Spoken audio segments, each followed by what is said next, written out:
एक सुनसान गांव के किनारे एक टूटी फूटी हवेली खड़ी थी। कल्याणी हवेली। कहते हैं वहां कभी एक बेहद खूबसूरत औरत रहती थी, कल्याणी। लेकिन उसके साथ हुआ था एक ऐसा हादसा जिसने उसकी देह को चुड़ैल बना दिया। एक रात गांव के कुछ लड़कों ने उस हवेली में घुसने की हिम्मत की। सबको लगा ये बस डराने वाली अफवाहें हैं। लेकिन जैसे ही उन्होंने हवेली का दरवाज़ा खोला, ठंडी हवा का एक झोंका अंदर आया और दिया टिमटिमाने लगा। हॉल के बीचों बीच एक पुराना आईना रखा था। उस पर मोटी धूल जमी थी।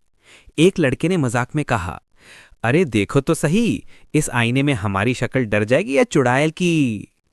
जैसे ही उसने आईने पर हाथ फेरा, धूल हटते ही सबके रोंगटे खड़े हो गए।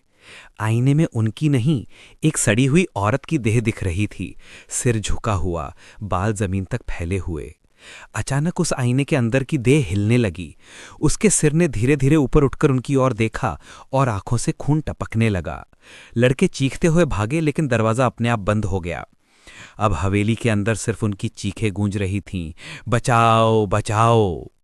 सुबह जब गांव वाले पहुंचे, हवेली का दरवाजा खुला मिला।